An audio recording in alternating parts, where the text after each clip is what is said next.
tous, je suis Sylvain Baron du blog L'État de nécessité. Je suis l'un des co-organisateurs du mouvement du 14 juillet. Je suis indépendant dans ce que je fais, mais j'organise avec beaucoup d'autres qui viennent de différents mouvements ou d'aucun d'ailleurs ce grand jour.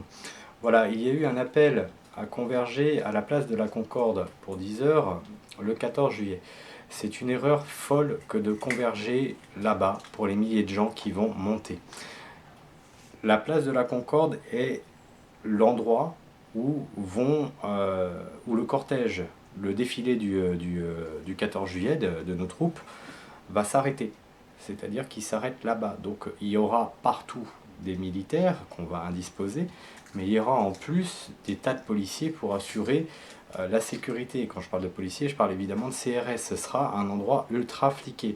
Donc venir à la Concorde est la plus mauvaise option qui puisse être. En plus, le quartier risquera d'être complètement bouclé.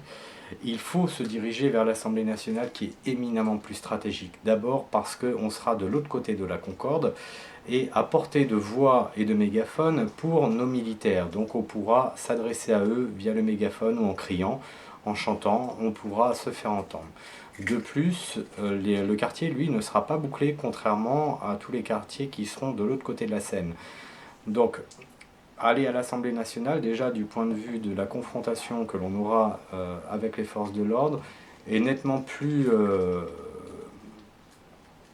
efficient que de se déplacer à la Concorde. Donc je vous appelle à aller à l'Assemblée nationale. Deuxième bonne raison d'aller à l'Assemblée nationale.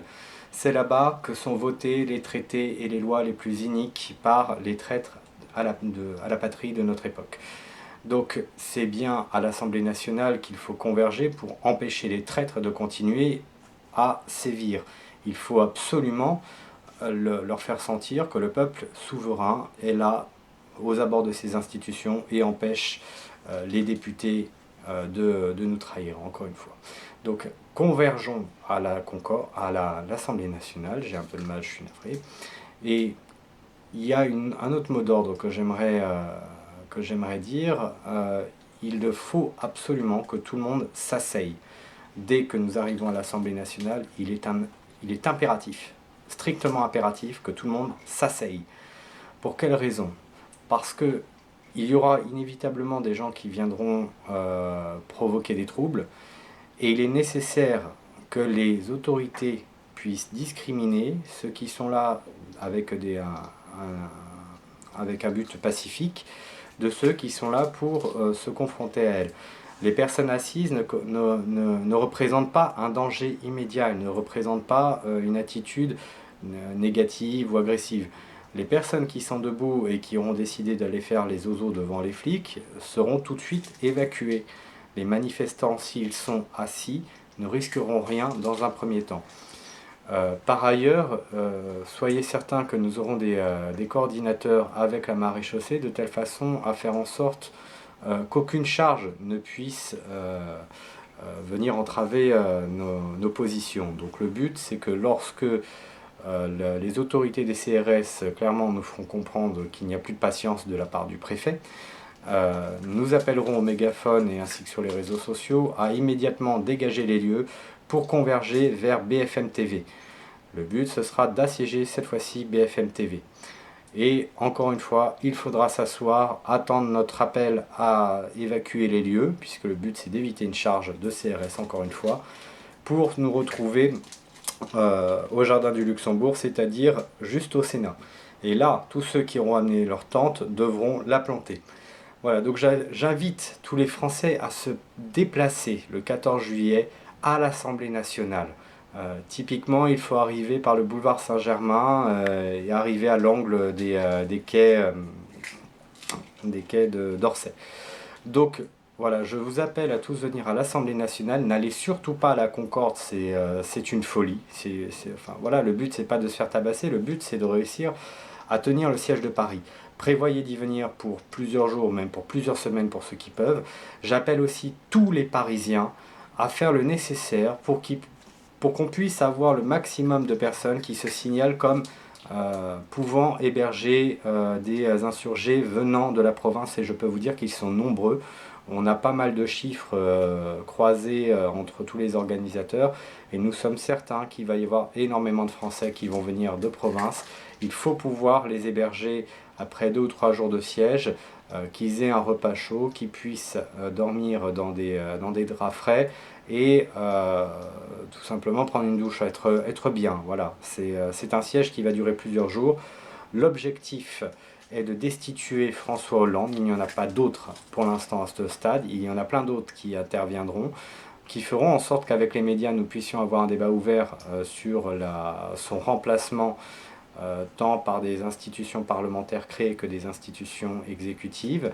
Il y aura tout un tas de questions sur un projet constituant à mettre en place, sur des référendums organisés. Il y aura beaucoup de choses à faire, mais il nous faudra d'abord avoir l'oreille attentive des médias et il faut absolument discréditer le gouvernement actuel. Donc l'objectif est simple, il s'agit pour le moment de destituer Hollande par la force du peuple. Il faut nous mobiliser pour cela.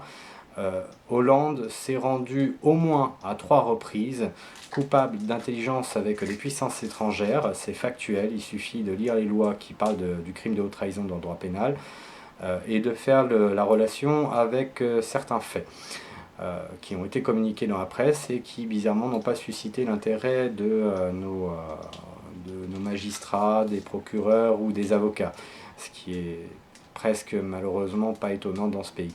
Voilà, donc il s'agit d'abord de le discréditer car il n'a plus aucune légitimité. Ça s'est déjà fait dans l'histoire. Lorsque nous étions en guerre avec l'Allemagne, donc en 39-45, il y avait 2 gouvernements en France. Il y avait le gouvernement provisoire de la France libre, incarné par le général de Gaulle et le Conseil national de la résistance, qui, dès 1941, d'une certaine façon, va déjà être en train de se former. Et il y aura le gouvernement de fait, c'est comme ça que l'appellera de Gaulle, qui était incarné par le maréchal Pétard et le gouvernement de Vichy. L'un avait la légitimité mais n'était pas reconnu institutionnellement, il n'y avait pas eu de vote des députés pour le placer. L'autre n'était pas légitime mais il était reconnu institutionnellement. Le commandement de l'autorité légitime est quelque chose de très complexe à aborder dans la philosophie du droit, mais nous avons des tas de précédents qui sont liés à des crises. Il n'est pas du tout insensé de considérer que l'on puisse destituer François Hollande. Il est par contre complètement insensé de nous laisser asservir à des puissances étrangères, que ce soit des nations, que ce soit l'Union européenne, que ce soit d'autres institutions supranationales comme l'OTAN ou le FMI ou l'OMC. Nous n'avons aucune raison de nous asseoir sur la liberté que nous avons de pouvoir jouir de notre autodétermination en tant que peuple. Voilà, j'appelle tout le monde à converger à l'Assemblée nationale. Encore une fois, je vous remercie de votre attention.